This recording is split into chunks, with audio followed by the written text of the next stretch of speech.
Happy Friday, fellow ghoul and goblin nostalgians, and welcome back to the 90s Rewind Report, where all month we are going to be bringing back some of your favorite memories from Halloween's past. Today we are going to be talking about the highest grossing horror films of the 1990s and the cultural impact those films had on the decade. I'm Michael, and I am joined today by Brayden and Nate. Hey guys, how are you doing? Hey, doing good. Fantastic. So, before we dive into today's episode, I wanted to talk a little bit about the guest I had on the podcast earlier this week, Miss Lily Valentine, who is a social media personality, and she is currently working with Hope for 22 a Day, which is a charity that supports veterans. Lily Valentine is a pinup girl in the Hope for 22 a Day 2025 calendar, which is available on hopefor22aday.org. And right now, they are offering an early bird discount until November 11th. So pre-order yours now. You can go ahead and cross the 2025 calendar off your end of year list, and you can support our veterans at the same time. Now, last night, Lily and I talked about how the horror culture of the 90s shaped the generation. One topic that Lily brought up, I didn't initially consider horror. I want to play a clip for you guys from the interview and see what you guys think, okay? Everybody is free to be mad at me for dying on this hill, but there is a certain 90s kids movie that I think we as a society, we all just need to take a collective breath and accept that this movie, while it is a phenomenal, wonderful movie, it is indeed kids horror from the 90s. And that movie is Matilda. Okay, what are your initial thoughts on her theory? What was her reasoning for Matilda being horror? I never thought about it before. Well, let me just say, she made a very compelling argument. Her talking points really painted a picture for me, and I did kind of side with her. At the very least, it could have been an episode of Are You Afraid of the Dark in an alternate universe. If you want to know what her reasoning was, you'll have to watch next week's episode or listen to it on iHeart. Well, now that it made me it kind of brought it to my mind. Like, I never really considered it before, but now that I'm thinking about it sitting here, if you take like the supernatural elements, like Matilda having powers away from it, she's a product of an abusive household. Is like, where do you go when you have an abusive parent? Well, you go to like an authority figure. What if like your teacher or your principal? Miss Trenchbull, yeah. Oh, yeah, Miss Trenchbull. And the chokey. Yep. Locks you in a closet full of sharp spikes. You were just saying take the supernatural element out of it, but that's like the Stephen King element. Matilda has I'm going to spoil it because I assume everybody's seen Matilda. If you're listening to this podcast, I don't know what you're doing if you haven't seen Matilda. It's like, what are you doing with your life, people? Get your shit together, do things in chronological order. She has a happy ending in that, but I imagine as she gets older, there probably would be like a fire starter moment with Matilda. Now that I'm thinking about it, the ending kind of reminds me of that one segment of the Twilight Zone movie. The Joe Dante one? Yeah, the one that's based off A Good Place or A Good Thing. I'm mad because I love that short story. But it's like this person controls their environment. And if it wasn't for the honing by a good authority figure, taking them under their wing, God only knows what kind of monster they would have become. And she had books. Yes, thank God for books. Charles Dickens saved them. You can hear the rest of the episode with Lily Valentine next Friday and see if she can persuade you to her side that Matilda is, in fact, children's horror. And she was just phenomenal, guy. I fell in love with her instantly. I imagine she's one of those that can definitely think outside the box. Because I never would have thought of Matilda, but it totally makes sense in retrospect. So I can't wait to hear her other opinions. Well, speaking of horror movies, or potential horror movies, that one may be debatable. Are we ready to dive in to the top 10 highest grossing horror films of the 1990s? Most definitely. Yeah, let's do it. All right. The 1990s was a transformative decade for the horror genre, shaped significantly by a variety of films that challenged traditional conventions, redefined psychological terror, and explored complex themes. Here is the first. We're going to start in 1990, and the highest grossing film of 1990 with $61.2 million is Misery. From the mind of master horror novelist himself, Stephen King, Misery follows the aftermath of best-selling writer Paul Sheldon, played by James Caan, after he is in a terrible car accident. Paul is rescued by former nurse Annie Wilkes, played by Kathy Bates, who happens to be his #1 fan. Annie goes from devoted caretaker to psychotic captor quickly when she discovers Paul killed off her favorite character from his series. What are your thoughts on Misery being the highest grossing film of 1990? I see. I've got to remind myself that at that era, like horror wasn't the biggest box office draw. It was like more that thriller, like suspenseful kind of thing. And I definitely didn't see it in 1990. Neither did I. Yeah. No, I remember I was born. yeah. No, it was more towards like the end of the decade when I got to see it. And I mean, it's effective. It's just like a small little bottle movie because most of it just takes place in that house or the neighboring town where the sheriff's investigating. But I mean, I could kind of on some level believe, yeah, that's where our tastes were moving as a society. But what about yourself, Brayden? I know it came out your birth year. Did you ever see Misery, and what are your thoughts on it if you did? I'm familiar with the big plot points in Misery.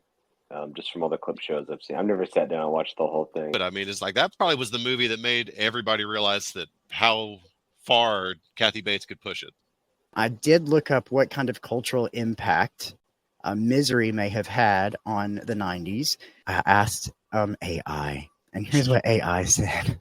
Directed by Rob Reiner, Misery adapted Stephen King's novel and directly explored themes of obsession, captivity, and the extremes of fandom. The film's critical and commercial success reinforced King's dominance in both literature and cinema during the decade.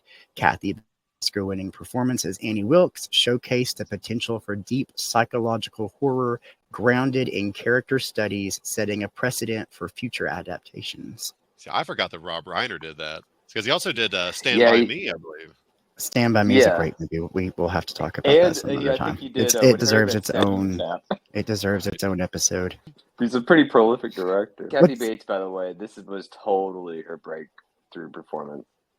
Because the next year she was in Fried Green Tomatoes. All right, Midnight Society, let's vote.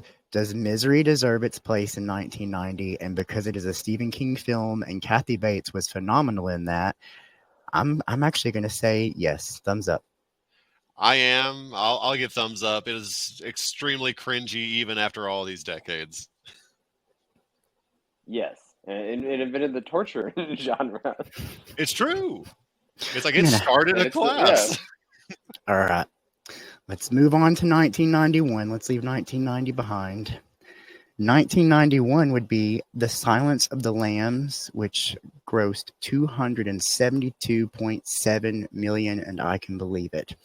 FBI trainee Clarice Starling, played by Jodie Foster, is asked to question Dr. Hannibal Lecter, played by Sir Anthony Hopkins, a cannibalistic killer who has been locked away in maximum security for 8 years. She is quested to gain Lecter's insights to help them solve the case of another serial killer named Buffalo Bill, who has already claimed 5 victims. Every conversation with Lecter will be a psychological game that requires her to read between the lines of his cryptic answers.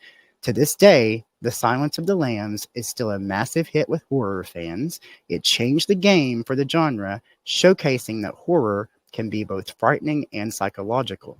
The film was both a critical and commercial success, and like I said, it grossed over $272 million at the worldwide box office. Silence of the Lambs. Opinions, fellows. I mean, I understand how this thing completely swept the Oscars that year. On every level, you can't watch it without just, I don't know, looking over your shoulder, expecting something to just drop on you. Even though you know this creepy. I don't know. It was so effective and still is effective. The film has a really, no, you're fine. The film to me has an extra layer of like an even more unsettling tone that I can't describe with words. It's because it feels like a true crime thing. Yeah, that's probably it. It's very personable. Like yeah, no, it's like it's stuff you hear about. You've got like the bad guy side of it, you've got the good guy side of it, and then you've got Hannibal Lecter just kind of playing both sides of the field. Just, it seemed like a precursor to all those Criminal Minds NCIS shows. It's Hitchcockian in the fact that the audience can see the bomb being assembled, the fuse being lit, but Clarice has no freaking clue and is seen to be stumbling onto it, but not really stumbling. That's a bad word, because she is solving this mystery. Well, just like with Misery, I did look up what cultural impact The Silence of the Lambs made on the 90s. The Silence of the Lambs achieved critical acclaim and box office success, becoming one of the few horror films to win the Academy Award for Best Picture. Its terrifying exploration of the human psyche through characters like Hannibal Lecter and Clarice Starling introduced a level of sophistication to horror, blurring the lines between thriller and psychological horror. It also influenced a wave of psychological dramas and thrillers, leading to increased interest in complex, morally ambiguous characters. Okay, again, let's take our vote. Silence of the Lambs, I think I know the answer to this one. Does it deserve its place as the highest grossing film of 1991? I believe I could answer for all of us. I'll just answer for myself. Hell yes. Absolutely. I mean, it's one of those things where my mom did not do horror, but anytime I just kind of crept up behind her and in her ear whispered, "Hello, Clarice," I mean, I was guaranteed a scream and a jump. So if it affected Mama, then yeah, it deserves its place. I know your mom, and I'm sure she loved that. I'm sure she's going to appreciate that story too. Okay. I also think it belongs on the list. Yeah. Let's leave the late, great Hannibal Lecter behind. Moving on to 1992, we have Bram Stoker's Dracula, which grossed $215.8 million. Young barrister Jonathan Harker, played by Keanu Reeves, is assigned to a gloomy village in Eastern Europe where he is captured by centuries-old vampire Dracula. Upon seeing a photo of Jonathan's betrothed, Mina Murray, played by Winona Ryder, he travels to London to begin a reign of seduction and terror as he slowly drains the life from Mina's best friend, Lucy. Francis Ford Coppola's take on Bram Stoker's Dracula is one of the closer iterations of the classic novel and featured a solid cast with fantastic performances. Today it sits comfortably with a certified fresh rating of 78%, on the tomato meter.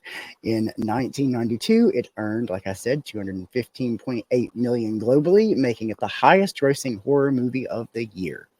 Bram Stoker's Dracula. Thoughts? Has everybody seen it? Oh, yes. Yeah. I have not. You haven't? No. This is like, oh gosh. There are things about this movie that are incredible, but it's also one of the most disappointing movies ever made, I think. It's weird. It's in that aspect where it's like, wow, this is a pretty decent adaptation if you're like on acid when you read the book. Yeah. And if you somehow imagined Keanu Reeves in that role, that is maybe the worst casting of all time. But some of those like lines read through that voice are they're like cherished memories. Like when, Professor Van Helsing is just going on and on about the roughness of vampire hunting. He's like, "Doctor, please." It's like, wow, he just could not shake that surfer boy accent. Yeah, I think he misunderstood barista as barista when he gave that performance. It's a weird performance.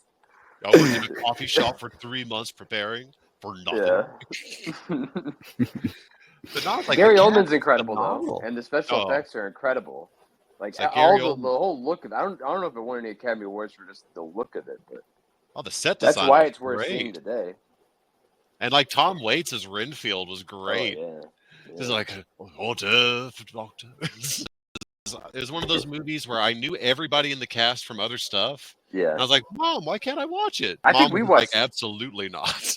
I think we watched Dracula Dead and loving it like way more than we ever watched this one. I also looked up what cultural impact Bram Stoker's Dracula may have had on the 90s decade.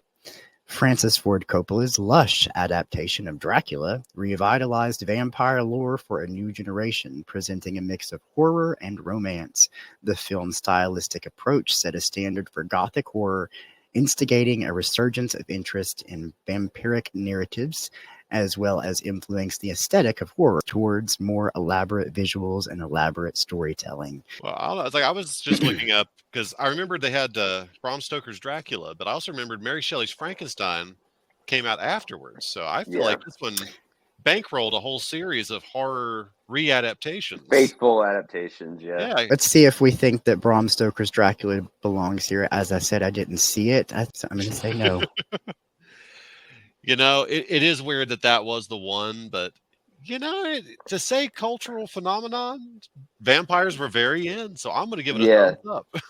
I'm gonna say it deserves to be here. I mean, it's an ambitious movie, and I'd rather like a really interesting, ambitious movie with all its flaws be here than the last great Safe Choice or Coppola movie. Terrible. Yeah, like whatever Friday the 13th movie came out that year. I'm much happier that it was this movie. So yeah, I think it deserves to be here. I guess the two of you have breathed the life back into the living dead, and they survived. Okay. Moving on to The Good Son in 1993, which I believe earned like 60 million? 60.6 million. Thank you. Following his mother's death, Mark, played by Elijah Wood, is sent to Maine to stay with his aunt and uncle while his father attends a business trip in Tokyo. Mark quickly forms a friendship with his cousin Henry, played by Macaulay Culkin, but grows weary of his cousin when he starts exhibiting signs of violent behavior. Playing evil child Henry in The Good Son was quite a different step for young Macaulay Culkin, who had portrayed wholesome characters in movies like Home Alone. However, the movie failed to live up to its potential, and critics claimed that Culkin didn't make for a credible psychopath. Still, it was the highest grossing horror in 1993, earning, as Nate said, 60.6 million globally. It made over 45 million more than the second highest grossing horror movie that year, which was Jason Goes to Hell: The Final Friday. Yeah, my pick. No. It's sort of funny that they say that he is not credible as a psychopath, when I don't know if you have heard the conspiracy theory that Macaulay Culkin's character in Home Alone, Kevin McAllister, grows up to become Jigsaw from the Saw franchise. I have heard that. But no, it's like I never really saw this movie, but it definitely, I'm not going to say it started the genre of the Psycho Kid, because I'm sure that reaches back well beyond. I remember the trailer, and I remember thinking, it's like, oh my God, Kev, what happened? Did Buzz just finally push you over the edge? And I find it kind of crappy that they're just like, oh, Macaulay Culkin, he doesn't have chops. It's like, Macaulay Culkin has chops. He can do what he wants to do. And I'd watch him in it. Oh, no, that's my argument. I still haven't seen the movie. It could be a complete utter piece of you haven't seen it? I have not seen it. Have you seen it, Brayden? Yes. I watched it probably in the, I don't know, late 90s, a few years after it came out. It didn't have a lasting impression. I mean, the only part I remember is the part that was also in the preview, which is when he's hanging on to him from a treehouse, I think. And yeah. It's like, what would happen if I just let you go or some crap? Yeah, well, it's like it's kind of a cool scene because it's like the tree just keeps going on for forever. It's just that fear of heights type thing. It's not very memorable. That's why, like, I'm half remembering even the best scene in the movie. The Good Son had any sort of cultural impact on the 90s, and this is the response we got. This film featured a young Macaulay Culkin in a role that countered his previously innocent image, portraying a chillingly malevolent character. The Good Son highlighted the theme of evil in the everyday world, a riff on classic children as monsters tropes that suggested horrors could emerge from the most unsuspecting places, influencing subsequent portrayals of children in horror narratives. Okay. I feel like it had an impact because I remember watching Megan. Did you see Megan? Megan was came good. out a couple years ago. Megan reminded me of The Good Son. It's like you entrust your kids to this person. I'm not jumping on that thought train. I need you to explain a little more details, please. Did you see Megan? I did. It's the same concept where it's like you have like the little, because Megan's kind of like the cousin character. I don't know. It's just like this kid. It's like you've got this person who's a bad influence on the other kid, and then all of a sudden the other kid's life is in danger, and the kid is just wreaking havoc and killing people. I kept thinking of The Good Son when I was watching Megan. I've seen Megan, so I guess I got to fill in the gap. I thought they were similar movies. and I don't believe that the good son belongs on this list. Thank you. So Absolutely let's. I don't need to get Braden's vote. And Then he just is gave a it rated thumbs down. R? Is it rated R? I don't have that information in front of me. I It's think odd. I think it is. It's odd to me that Macaulay Culkin's biggest fans couldn't go see this, and it was still the highest grossing horror movie of the year. Like, that's odd to me. I mean, Macaulay Culkin at that era was he was making movies like Man of the House and like all these other, young things to draw in like the 9 and 10-year-olds. Yeah. And it's like, oh, here's something to draw in like the early 30s crowd. So from a child perspective, when I watched it, yes, I can see how that would be scary to think that one of your friends could turn into a psycho killer and come after you. As an adult, I'm not intimidated by a child Macaulay Culkin size. I'm sorry. Oh no, Jack slapped the crap out of that kid. It's like, no, you do not intimidate me at all. I'm sorry. The next one on our list is Interview with the Vampire. I'm not going to even try to read the names from the film because this is another one that I never watched. Ooh, okay, yeah. Okay, here we go. So, against the gloomy backdrop of 90s San Francisco, the nearly 200-year-old vampire, Louis D. Someone say the name, please. Oh, Louis I can't even D. tell. Louis, Point de Louis, Brad Vampire. Pitt's character. Yeah. Okay. He retells the unbelievable story of his eternal transformation to the undead and life worse than death to skeptical reporter Daniel Malloy, played by Christian Slater. I can say that name. Spanning close to 2 centuries of betrayal, bloodlust, and solitude, Louis' fascinatingly grim tale anchors around his regrettable decision to embrace the life of the undead and live with his maker, Lestat de Lioncourt, played by Tom Cruise. Just call him Lestat. Lestat if you're nasty. Played by Tom Cruise. Based Which we on are. his best-selling novel, Interview with the Vampire, turned out to be a very successful book-to-screen adaptation. Fun fact, Anne Rice famously expressed her dissatisfaction with the casting of Tom Cruise as Lestat. I mean, I remember watching the movie, and then I read the book, and then I rewatched the movie, and I thought it was an okay adaptation. I loved it when I first saw it. But have you guys seen the last couple of years? I've not gone back and rewatched it anytime recently. Oh, have you seen the TV show that's come out in the last couple of years? There's a TV show? Wow, I'm so behind the times. It is incredible. And then after season of that, I went and just put it on. I put on the original movie one night when I was going to bed, and I thought it was terrible. Tom Cruise is absolutely miscast. Brad Pitt is okay, but it's not the best casting. I'll say it is like, I guess in '94 we would have been like approaching the 100th anniversary of Dracula. So maybe everybody just kind of like, we need to really utilize and capitalize off this renaissance we smell coming around the bend. Because I remember like 97 was the anniversary, and Lord, everybody was in black, pale makeup, fake fangs. I wasn't complaining because that was kind of hot. Cultural impact the Interview with the Vampire may have had in the 90s. Based on Anne Rice's novel, this film brought a sinuous and psychological approach to the vampire genre, emphasizing themes of immortality, loss, and existential despair. It helped pave the way for a more romantic and introspective portrayal of vampires that would dominate the genre in years to come, influencing pop culture and spawning a resurgence in vampire-related media. And I think we know what that vampire-related media is that resurges later in the early 2000s, but we're not going to get into that. So yes, let's never ever talk of that. let's vote. I did not watch it, but based on what you said, I think I would say yes, because I can't think of another horror movie from 1994 off the top of my head. I'm going to give it a yes because I'm a big fan of Hammer horror, and it almost seemed like a postmodern Hammer horror vampire movie. So, thumbs up from Nate. I'm a Brayden. little mixed. It's okay. You be mixed, man. For me, it doesn't hold up. But okay. Can I just say, Wes Craven's New Nightmare came out that year, and I do vastly prefer Wes Craven's New Nightmare. I'm so ashamed of myself for not remembering that, and I'm changing my vote.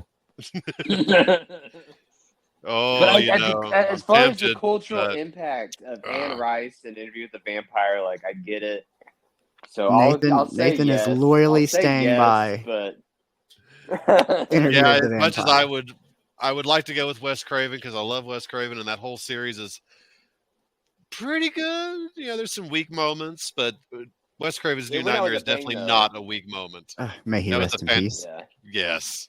No, that was an excellent close to a very good series, but I'm still going to stick with Interview. I love me some vampires. Nathan said yes. So we'll let it stay. We'll let it slide. Let's move on. You, Ann.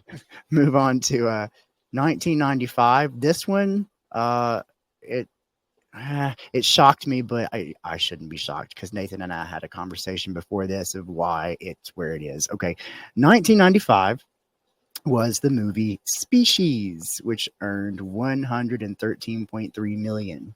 So during a search for extraterrestrial life, a transmission is received detailing an alien DNA structure along with instructions for how to splice it with human DNA. The result is Seal, played by Natasha Henstridge, a deadly creature who can change from a woman to an armored killing machine instantaneously. The government assembles a team of mercenaries and scientists to destroy Seal before she can find a mate and begin to breed. Despite a cast that also includes Ben Kingsley, Forrest Whitaker, Michael Madsen, Alfred Molina, and a very young Michelle Williams, Species tanked with critics. Nevertheless, it managed to rake in over $113.3 million worldwide, making it the top-earning horror film for 1995. Yeah, Michael, do you want to talk about why we think this won? Or well, just between you and me, I think that there were a lot of people out there that wanted to see Natasha Henstridge's. I can totally side with that. I mean, 1995, mid 90s, who didn't want to see some nice mammalian protuberances?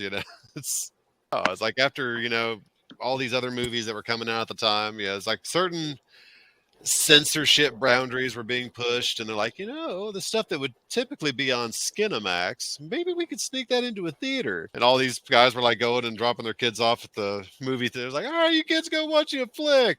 I need one for Species, please. Like a whole lot of single dads in those theaters, I guess. Brayden, did you ever see Species? I never saw Species. The way I remember Species is like the Columbia Video magazine. Do you remember those? Where you get I remember like seeing all 5 or however many Species movies there were lined up, and thinking they looked quite salacious. And hey, look, if you're one of those single dads who were doing what you were doing.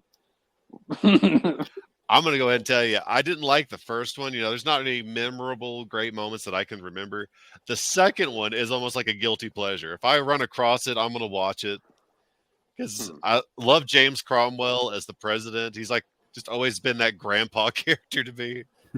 Speaking of science fiction, let's see what AI has to say about the cultural impact Species had on the 90s. This sci-fi horror film introduced themes of sexuality, fear of the unknown, and the consequences of human experimentation. Species struck a chord with audiences due to its combination of horror and sci-fi elements. It also marked the beginning of a trend toward creature features that played with the biological horror and the implications of genetic manipulation. Okay. Species. Does it deserve to be the highest grossing film of 1995? I'm giving a thumbs down. Oh, no, Brayden, you said you didn't get to see it? I never saw it. All right. Well, I got qualms against Species being the number 1 horror of 95 because I looked up a few others because I'm like, that's weird. And the fact that like Village of the Damned by John Carpenter, Candyman 2, Lord of Illusions, the Clive Barker movie, Dracula Dead and Loving It. You could have saved it. But no, Species for me is a thumbs down. So I'm going to give Species a thumbs down, even though I haven't seen it. Okay, we're going to throw Species in the trash then. Let's jump to 1996 because this is one we've all seen. And that is Scream. 1996 is your highest grossing film with $173 million. The movie that gave us one of the most famous masked killers and one of the most iconic final girls of all time. Scream set a precedent for the horror genre and specifically the slasher subgenre. Hyper-aware and self-referential, Scream breathed new life into the genre. It called out the typical slasher movie tropes while also adhering to those very same tropes. It paid homage to the classic horror movies before it while reinventing the genre in real time. It also relied on its audience to be familiar with the genre, which made the movie even more entertaining for hardcore horror fans. Wes Craven's meta masterpiece revitalized the slasher subgenre of horror. It was a hit with fans and with critics, and was surprisingly the highest grossing horror movie that year, grossing $173 million across the globe. In addition to being the highest grossing horror movie, it was also the 13th highest grossing movie overall in 1996.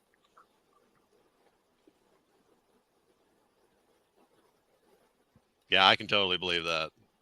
As I remember, I was right about the age where I convinced my mom that I was old enough to start watching slashers. Because after years of begging, I was like, please let me watch Friday the 13th, and Nightmare on Elm Street, Halloween, anything. And she finally relented. So by the time, it got around to Scream, and I had to wait till it hit VHS. When I finally watched it, I fancied myself a bit of a Randy. I was like, oh, I'm totally going to survive this, not just because I'm a virgin. Oh, tattletale. But I'm like, felt like a superhero because I knew all the sequels, all the trivia, and all this. Like, I would definitely survive a Scream scenario. But at the same time, it was revolutionary in that it brought that to our own backyard. I can totally see that. The question that Drew Barrymore gets asked, I can see Nathan giving the politically correct response and being, well, that would be Jason's mother in the first film. And then in all subsequent sequels, that would be Jason Voorhees, her son. And you would have survived. Hey, Brayden, what are your thoughts about Scream? I love Scream. I saw it years after 96. I probably saw it in like 2003 or something. Because I remember I watched the first three movies all back to back. But yeah, Scream's a great movie. And I love that it is like a reinvention. It feels fresh, even though it's playing on all those tropes. And honestly, like I know you guys haven't kept up with the sequels, but the sequels actually managed to still feel fresh. It's just a good concept. I've kept up with them. I am ashamed. I have actually not watched 4, 5, or 6. I tried watching 4, but I kept falling asleep. 4 grew on me. By the end of 4, I really liked 4, but the 4 is a slow burn. Yeah, but I like the end of 4, and I think one of the Culkin brothers is in it. 4 has, we won't ruin anything for Nathan, but 4 has a really cool plot twist at the end. See, I don't remember like waking up and seeing the ending, but I just remember thinking, man, this is the most meta I've ever seen anything in my life. Yeah. It's like an episode of The Community, but with a real slasher. So for me with Scream, I remember, like Nathan said, we were both at that age where we had just been allowed to start watching slashers. So every time that Nate got introduced to a new one, he's like, you got to go rent this. You've got to watch this. And I would. And then I had gotten to a point, but see, I had gotten to a point where I sort of got numb to horror. Like it wasn't really, I mean, I still enjoyed watching it, but I wasn't getting those jump scares and the adrenaline the thrill pumping. The kill was gone. Scream is the one that revitalized my love of the horror genre. That's all I have to say about Scream. So I think we're all in agreement here. Scream rightfully deserves its place in 1996. What about you guys? Oh no, absolutely. It's one of those was getting shown at Sweet 16 parties, and that hadn't happened for horror movies in a little bit. Oh yeah. Well, I don't know, maybe during an interview, but that's just Brad Pitt's fault. So Brayden, I'm assuming you're on board too. Oh yeah, I love Scream. Scream's great. I did not read AI's response to the cultural impact Scream had on the 90s just yet, because our next film in 1997, the highest grossing, is Scream 2. And it almost made the $173 million of its predecessor. It made $172.3 million. Wes Craven quickly followed up his success with Scream 2 in 1997, this time taking the action out of Woodsboro and bringing it to a college town in Ohio where a new Ghostface killer is on the loose. It utilizes the same self-referential formula that its predecessor used the year before and kicked it up a notch by adding new characters, bringing back original characters, and poking fun at some of the events of the first film. Scream 2 is divisive among fans, with some of us ranking it in the high in the franchise, while some consider it to be one of the franchise's weakest films. It is certified fresh on Rotten Tomatoes with a critic score of 82%, but has a 58% audience score. Still, it pulled in over $172.3 million worldwide, earning almost $47 million more than its slasher competitor in 97, which was I Know What You Did Last Summer. Oh, this is way better than I Know What You Did Last Summer. Like it said, fans Yeah. are divisive on that one, whether they love it or hate it. I'm on the side that I loved it. Yeah, I think it's odd that there's fans that don't like it, honestly. I mean, more power to you, whatever you think, but Well, we haven't heard from Nathan yet. I don't know if there is a better Scream sequel than Scream 2. See, I was like, I really liked it. I mean, the first time I saw it, I went to theaters with a date in like the 8th grade, so I really felt pimping when I went in there. I was like, yeah, rated R movie on my first movie date, yeah. But no, I mean, I liked it a lot. I did not like Randy's finale. Me neither. I think that the whole franchise kind of regrets that in retrospect, because it was shocking. I mean, no one saw that coming. I think there's been 2 separate instances where it's like, hey, we have a videotape where he suggested what would happen in this scenario. I think it's happened twice. Hey, Brayden, you've kept up with Scream. Which movie is it where Randy, he apparently has a niece and a nephew that are in the movie? I think it's Scream 5.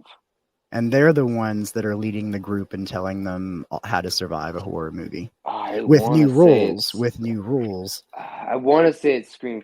I've seen them all once. I've enjoyed them all. I can't remember which one. Did you see Scream, the MTV series?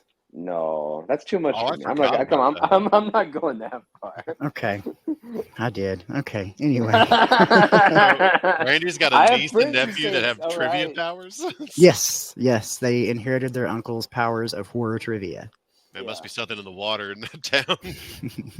Lead pipes. I wonder if it's 4. No, in 4 it was like Hayden Panettiere, wasn't it? That was the movie. Yeah, Hayden Panettiere and. But then there's also is it Kieran Culkin? It's one of the Culkin. Kieran Culkin is in that one, and Emma Roberts is in that one.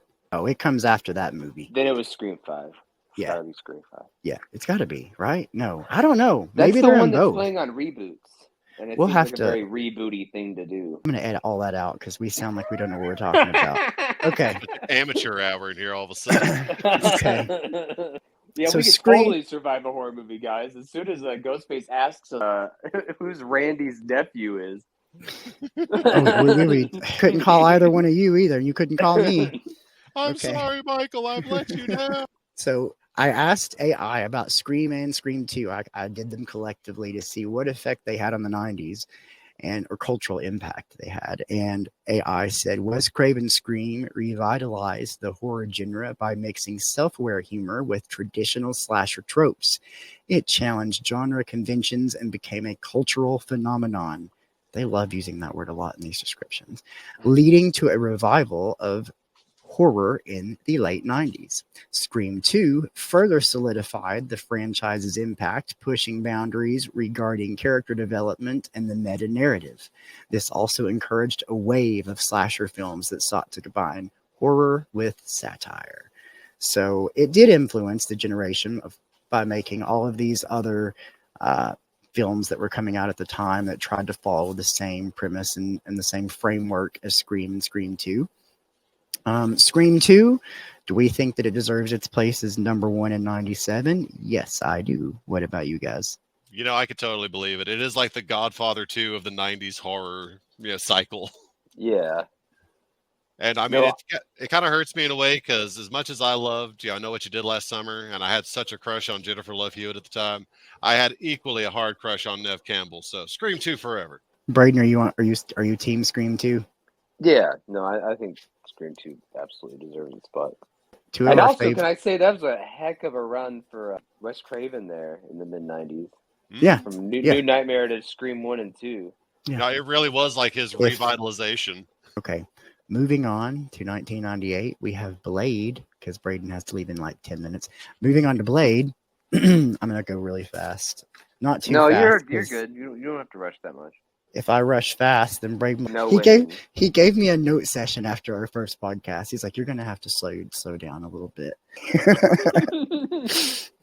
Blade was the highest grossing film of 1998 with $131.2 million. Based on the Marvel comic, Blade is set in a world where vampires walk among humans. Due to his mother being bitten during her pregnancy, Blade is a half-human, half-vampire with the best vampire attributes combined with the best human skills. He and his mentor take on an evil vampire rebel who plans to take over the old vampire council, capture Blade, and resurrect an insatiable blood god. I did not watch Blade. Now, Never this one seen kind it. of like shocked me because I remember like my dad would sometimes like put me in the truck and tell me, oh, we're going to go do an odd job or something for money. But sometimes he would just like take us to the movies. We pull up into a theater parking lot, and I was like, what are we doing, Dad? He's like, I'm going to take you to see Blade, son. I was like, really? Wait, what? Because I was like, first of all, my dad was not a horror fan. So the fact that he'd want to watch a vampire movie with me was just kind of shocking in a way.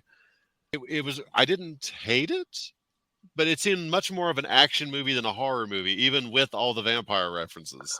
Well, the gore in the movie is pretty over the top. Oh, I mean, it's like a That stuff Tarantino actually movie. is kind of horrific. Like the part whenever it starts like raining blood on everybody in the rave. Oh, like the rave at the beginning? Yeah, or the fat guy at the computer. There's a lot of very like There's cringy if stuff in nothing there. else, it's pretty disgusting. No, I like Blade. I don't remember. I just said I don't remember a ton of the movie. Those things were memorable, but I remember enjoying Blade.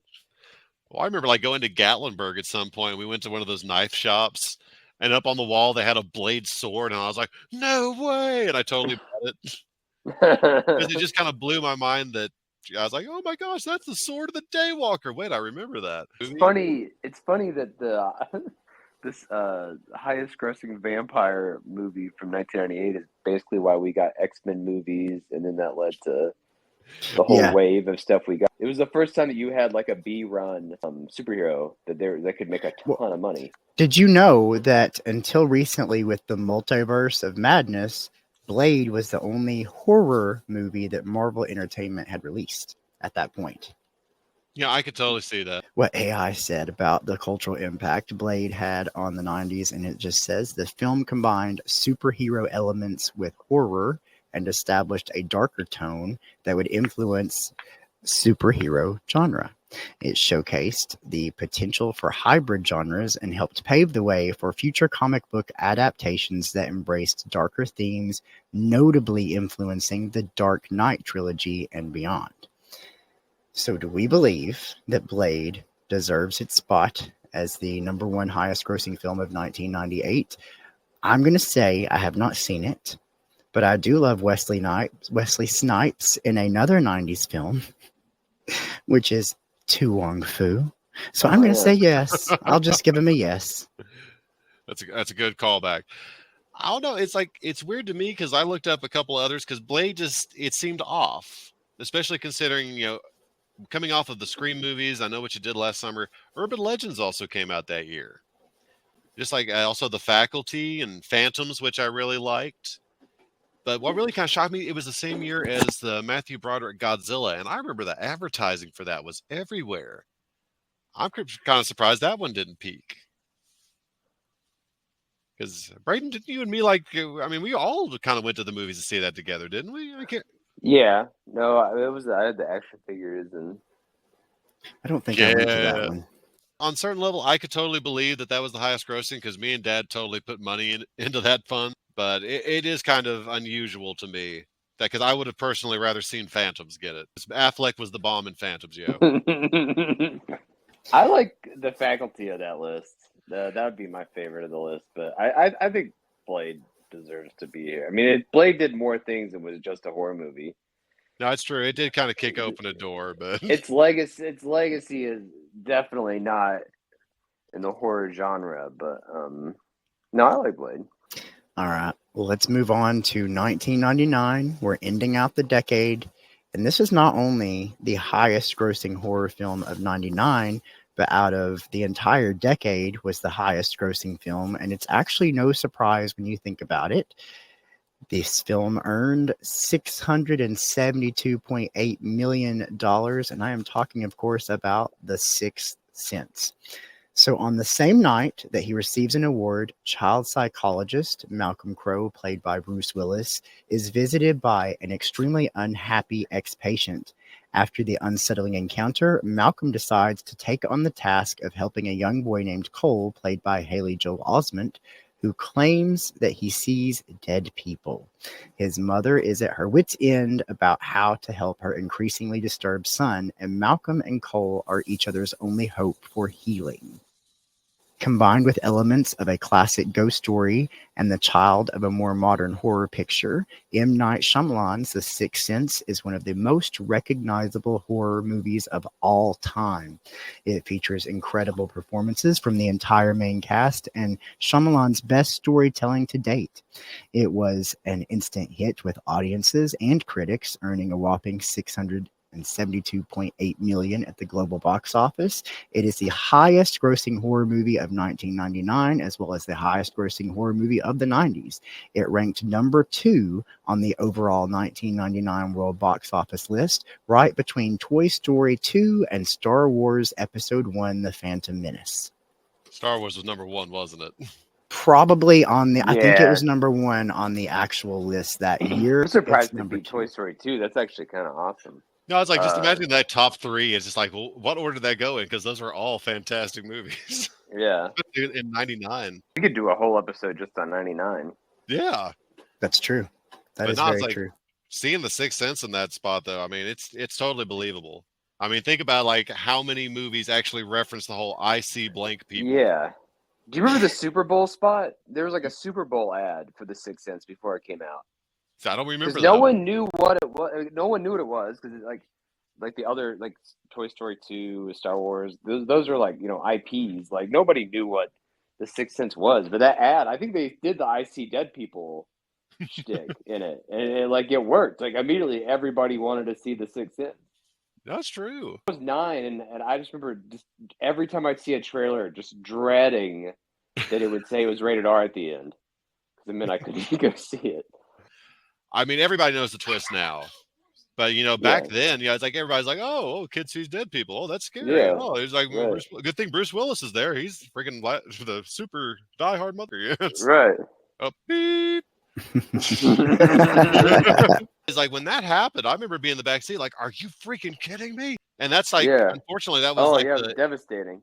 Yeah, and that was the double-edged sword for Shyamalan, because after that, he always had to have that twist. I love The Sixth Sense because I do like a good plot twist ending. Oh, and that was one of the best head jerk plot twists. Yeah. And then you had to like flash back to the last 2 hours in your head, like, what about this? Wait, I guess. What about this? Oh, crap.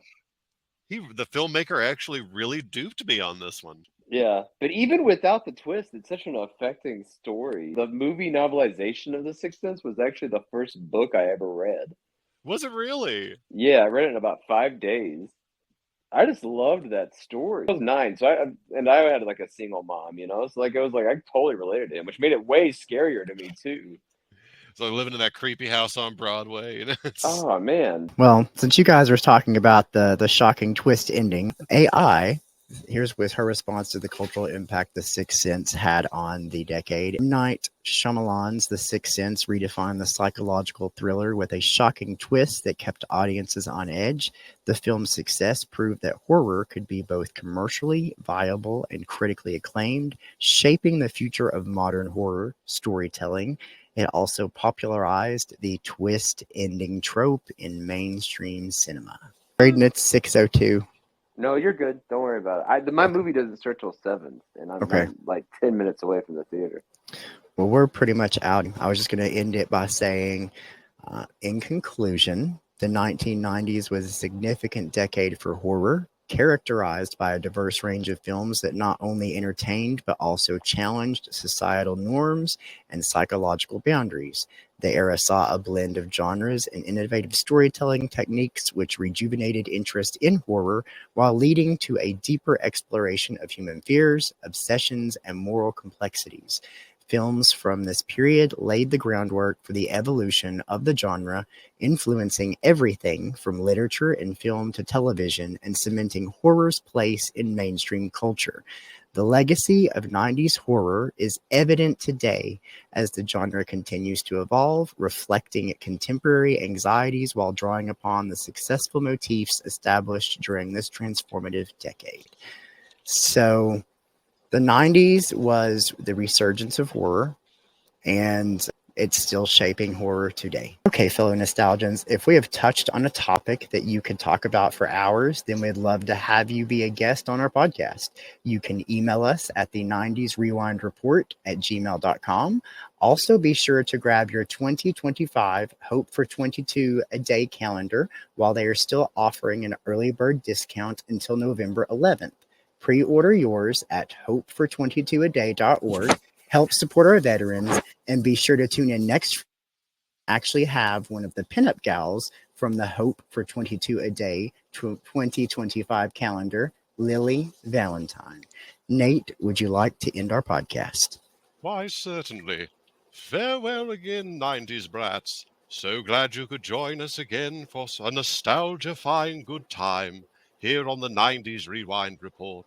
Tune in next time as we delve deeper into the darker side of a decade long past.